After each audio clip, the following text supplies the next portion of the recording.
Lechon or lumpia? Which is your favorite? Lumpia. I love that. I'll go for lechon, of course. Be Filipino if you don't love lechon.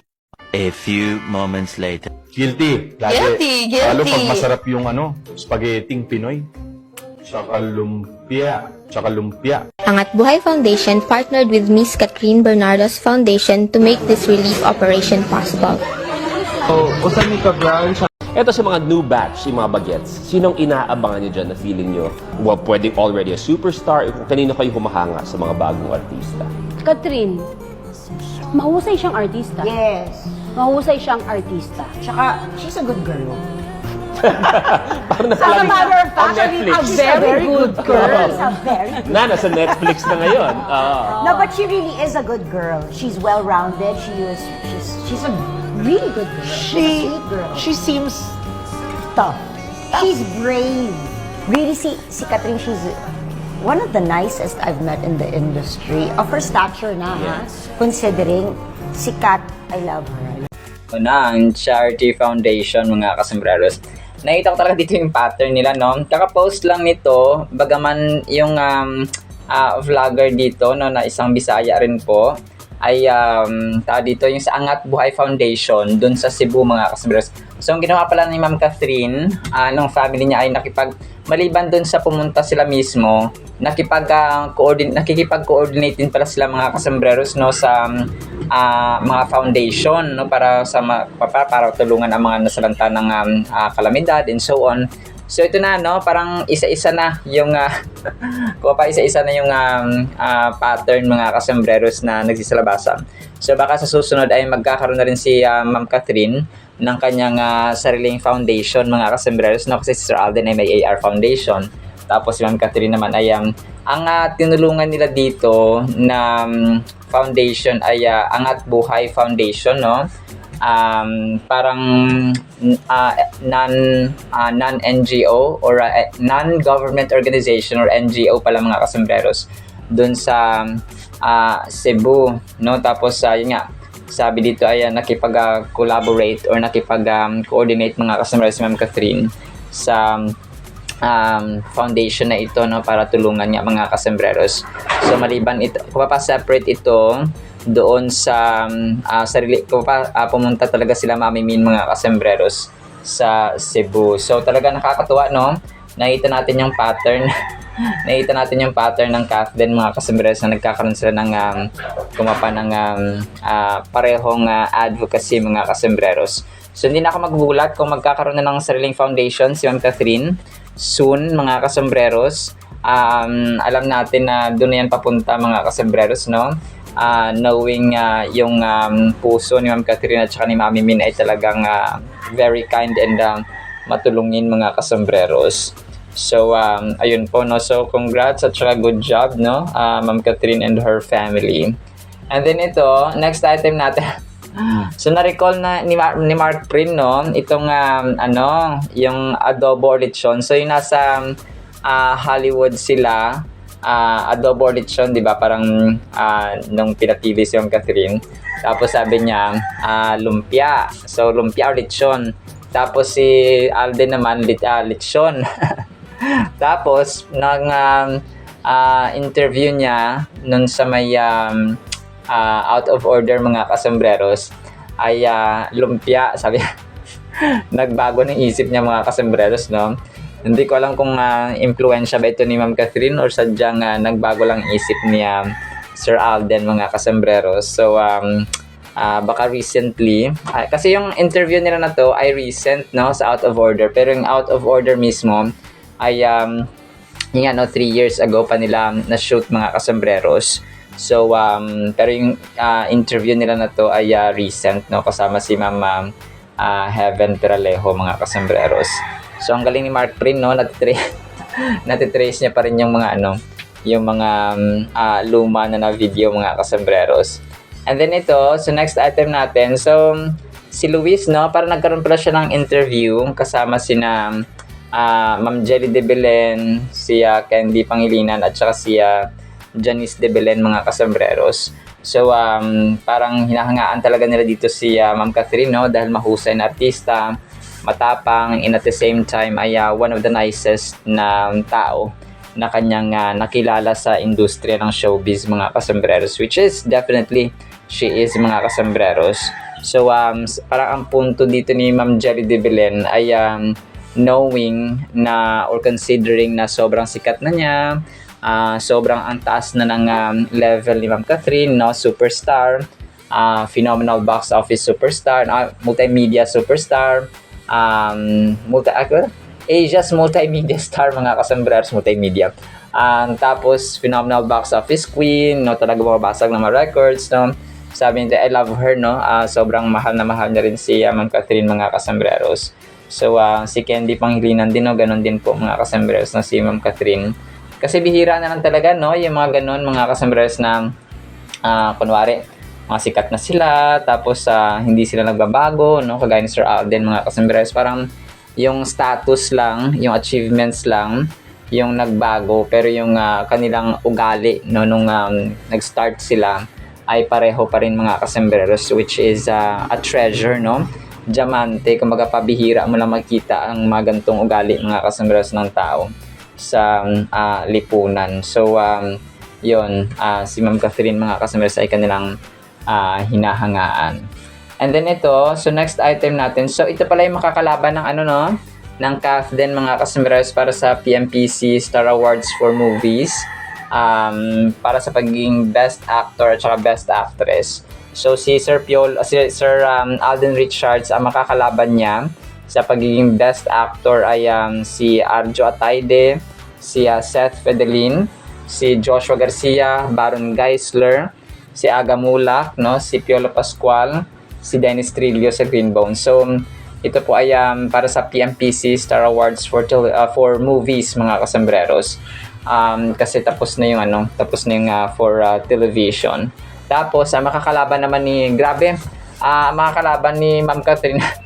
Bigatin din yung makakalaban niya sa pagiging Best Actress. Pero ang inaano ko talaga dito yung Best Love Team, no? Kahit Best Love Team lang, mga kasambreros, kasi sawa na tayo sa Kim Pao at saka sa kung sino man dyan ng mga love team. So sana mabago naman, sana CAFDEN naman, mga kasambreros, no.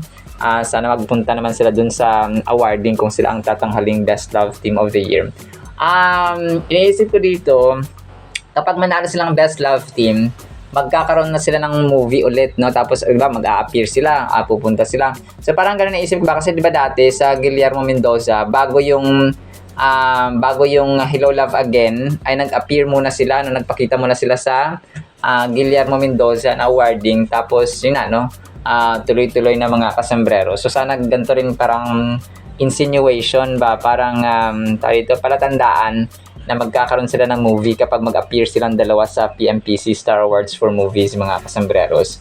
So magiging show stealer na naman sila, no, na nakawin nila yung atensyon ng marami kapag andoon sila, mga kasambreros. Sa makakalaban niya ni Ma'am Catherine sa Best Actress na award ay si dito yung asawa ito ni si Charmaine Buencamino ba ito, no, si Ma'am Charmaine Buencamino. Tapos yung iba hindi ko kilala, si Lovie Po, si dito Charmaine Arnaiz, hindi ko kilala yung iba, si Julian Santos, si Ma'am Marian Rivera, at saka si ito bigatin, si Ma'am Vilma Santos, no.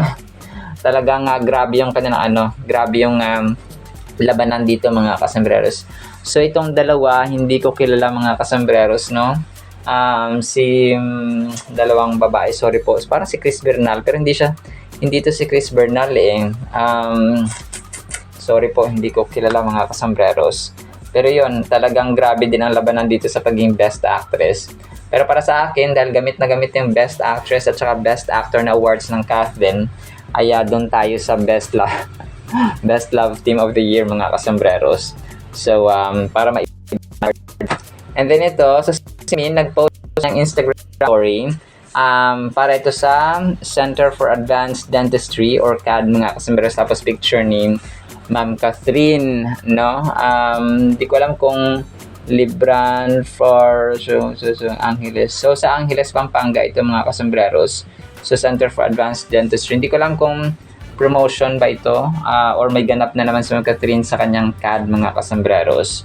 So yun po, no. Pero abangan din natin kung mayroon mga kasembreros. And then ito, so next item natin. So nag-post no yung Pinoy trending sa Facebook, no. Sabi dito ay Catherine Chandra Bernardo, class valedictorian sa UB Montessori at saka cum laude sa Enderun College. So hindi ko ito na parang ngayon ko na narinig itong cum laude pala siya no sa Enderun College mga kasembreros. Ang iniisip ko hindi ko alam kasi parang yung Montessori lang yung narinig ko dati. So, kaya pala matalino, no? At saka edukada, at saka tawag dito, well-spoken, no? Very eloquent mga kasembreros si Ma'am Catherine. When it comes, kahit mga Amerikana yung kanyang kausap, no? Ang din, talagang pag sila nagsama, with accent pa yan mga kasembreros. Kasi nga, alam mo na, no? Si Sir Alden, ganun din po mga kasembreros. So parang match talaga sila. Yung level nila ba when it comes sa titles, no? Phenomenal Box Office King, Phenomenal Box Office Queen. Tapos yung multimedia star, no? Tapos so parehong kind-hearted, parehong mabait, parehong family-oriented, no? Nagmapa yung yung kalog-kalogan, yung pag seryoso, pag seryosong usapan sa family at point of views, mga outlook sa buhay, no? Alam mo, nagmamatch sila mga kasembreros. Yan sinasabi ni Ma'am Ruby na talagang nagmamatch ang kanilang ugali mga kasembreros. Kung pa nagja-jive yung kanilang ugali at hindi sila nagsasalpukan, hindi sila opposite kasi nakikinig si Ma'am Catherine kay Sir Alden, si Sir Alden din nakikinig kay Ma'am Catherine, so vice versa. Hindi yung ako lang parating tama, so parang gano'n na hindi natin i-mention si Sir Daniel Padilla dati. So, kasi alam niyo na, no? Kailangan mag-move on mga kasembreros sa Kathniel. So, no more Kathniel, no? Ito ang sabi ng... Kasi may nakita na akong post na yung mga Kathniel admins dati, sumuko na rin sila, no? Sabi na no more Kathniel, ganyan. So, kailangan mag-move on na tayo. Life must go on, no? Parang ganun mga kasembreros ang point, which is true, no? Kasi parang meron ng si Sir DJ na si Kyla Estrada, so kailangan mag-move on mga kasembreros sa past kasi past is past mga kasembreros. So para ito sa mga die-hard fans talaga, no? Kasi sila din ang masasaktan. Alright, so talagang nag-advise ako dito. Pero kidding aside, no, yun lang po mga kasembreros sa ating Kathleen items. Sana po ay pakinggan po natin ang napakagandang salita po ng Panginoon. Ngayong araw po ay November 4 na, 2025, Tuesday na po. Mag-ingat po ha sa mga apektado po ng Bagyong Tino. Let's pray for protection and strength, no? At saka safety ng mga affected areas. Palagay ko sa Visayas, and then sa Agusan, dito sa Mindanao, sa Agusan, Surigao. So napanood ko sa balita kagabi. So yun, magla-landfall din siya sa Visayas. Mostly sa Visayas, no? Samar, Tacloban, at saka Dumaguete. Parang something like that ang mga lugar mga kasembreros sa Visayas. Pero let's pray for one another, no? Sana po ay pakinggan po natin ang napakitang salita po ng Panginoon. At para po sa ating Word of God, sobrang cute nito ha. Ang title natin ay Hindi Mag-aararo. Proverbs 20 verse 4, the lazy man will not plow. Hindi mag-aararo daw. Because of winter, he will beg during harvest and have nothing. So obviously, si Haring Solomon dito ay nagre-remind na maging masipag dapat tayo, no? Kasi ang plow, ang araro po mga kasembreros dito sa probinsya talagang dati talagang gamit na gamit yan, no? Mga 90s, hindi ko lang late 2000s, nung hindi pa nagkaroon ng yung modern na mga araro mga kasembreros. Pero alam ko sa India, sa ibang mga remote areas, no, sa mga probinsya, mga kasembreros ay gumagamit pa rin ng araro. Tulad din sa amin, no, sa Sultan Kudarat ay gumagamit pa rin sila ng araro mga kasembreros gamit ang kalabaw, ang baka, or ano mga hayop mga kasembreros. Yung iba naman ay kabayo, no? So ganun siya mga kasembreros pag aararo. Ako talagang lumaki kami sa farm, no? Kung kaya ako talaga po ay ang tawag dito, alam ko yung ways nakapag-araro nga ako dati, no, nung high school yata ako mga kasus college. So nag-araro na-try ko nag-araro mga kasembreros. So pero yun, talagang sa hirap ng buhay, sabi ko ayokong manatiling mag-araro. Kailangan makapagtapos ako ng pag-aaral mga kasembreros. At sa awa ng Diyos ay nakapagtapos tayo ng pag-aaral mga kasembreros. So, ito ay nagsispeak about sa mga tamad na tao, no? Ayaw din na mag-araro. So, ang araro ay generic term or metaphor mga kasombrero na ayaw magtrabaho. Kasi parang yung pag-aararo kasi, isa sa hindi siya mababa, kung titingnan natin, no, pinaka-diligent na trabaho, I would say. Kasi magtatanim ka dun farming, no? Na alam natin na napakahalaga mga customers. Kung walang farmers, walang makakain ng mga tao.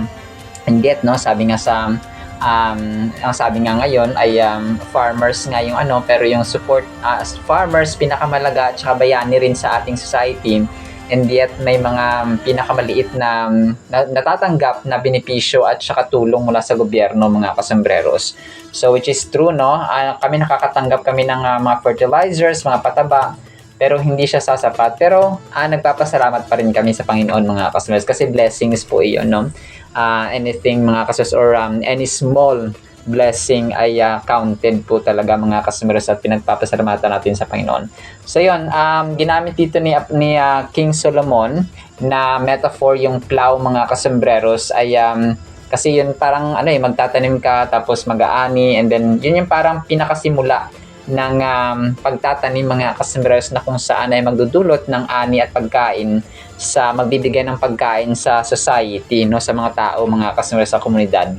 So and sabi nila because of winter, no, dahil daw taglamig ay hindi siya ginawang alibay ba yung winter, yung yung niebe or snow mga kasombreros, kung kaya siya ayaw niya magtrabaho, ayaw niya mag-araro, ayaw niyang gumalaw mga kasombreros. He will beg during harvest and have nothing. So pag oras na ng harvest, syempre wala siya mapapala kasi nga wala naman siyang tinanim, hindi naman siya nagtrabaho mga kasombreros.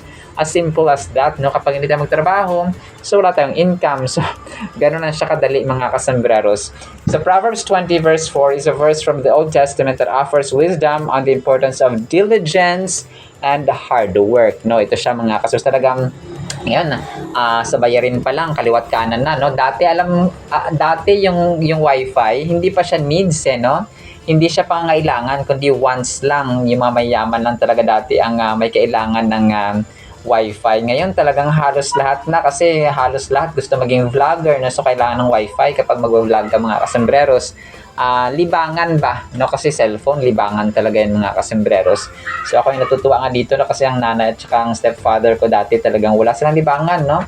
Kasi parang nasanay sa mga sinaunang panahon na walang cellphone, no, nasanay sa usap-usap lang, inom ng tuba. Inom na silang tuba tapos usap-usap. Pero hindi na sila uminom ng tuba kasi nakaka-acid nga mga kasombreros at saka nakaka-UTI. So yun, tamang usap, tamang garden, yun ang ginagawa nila. Pero ngayon talaga natutuwa ako kasi sila din ay masaya, no, na may wifi tayo kahit papaano, no, sa awa ng Panginoon at grasya ng Panginoon. Kung kaya nakakapanood sila ng mga nakaka-willing mga tanawin at saka panoorin sa YouTube mga kasombreros. So yun, no, ito po ay verse na nagsispeak about agricultural nature or imagery mga kasombreros para i-convey ang isang mensahe na yun nga, no, ang mensahe ng Haring Solomon ay maging masipag or diligent tayo mga kasos, maging hardworking na individual, which was and which is highly relevant in the agrarian society of ancient Israel. So dati, no, kahit ngayon, no, sa ibang bansa ay talagang yung agrarian agricultural sector talagang mahalaga sa kahit alinmang parte ng mundo mga kasombreros. So pwera na lang siguro sa mga bansa na puro yelo, so pangisda lang tsaka hunting ang kanilang ang kanilang pinagkakakitaan mga kasombreros. So whether in academics, career, or personal growth, diligence is key to success. The verse serves as a reminder that avoiding hard work can lead to missed opportunities and lack of provision. So given na yon, kapag tayo ay tamad, wala tayong mapapala sa buhay in general, kahit hindi sa farming, no, kahit sa trabaho, kahit sa bahay, no, kahit na tayo mismo mga kasombreros sa sarili natin, pag hindi tayo naglilinis nila ng ligo, no, ay kahit pag tinatamad tayo na maging hygienic or may sanitation, hygiene tayo, ay yung ating sarili mapapabayaan natin mga kasos, no? Which is a bad habit. Consider student who procrastinates and avoid studying. When exam time comes, they find themselves unprepared and anxious. So kagaya ng isang estudyante, no, na hindi daw nag-aaral at saka nagre-review. So pagdating ng exam ay alam na, no, bagsak mga kasambreros. So ang Proverbs 20 verse 4, timeless po talaga ito. Wala siyang pinipiling panahon kasi kung masipag kang ngayon, dapat maging masipag ka pa rin bukas hanggang sa mga susunod na mga linggo, taon and taon mga kasambreros. So habang tayo nababuhay, dapat po tayo ay magsipag. Not unless na tayo ay bilyonaryo kahit Sir Alvin nga, no? Bilyonaryo na pero nagtatrabaho pa rin at saka naglalagari pa minsan mga kasambreros. How much more tayo na mga ordinaryong mamamayan mga kasombrero. So, come to think of that, no, na example nga si Sir Alden ng paglalagari. Tayo na mga ultimo dapat at galaw mga kasombrero sa trabaho. Our actions do indeed reflect our inner character. Behavior demonstrate what it truly hard work, determination, or laziness, and thoughtfulness. So, no, mga when we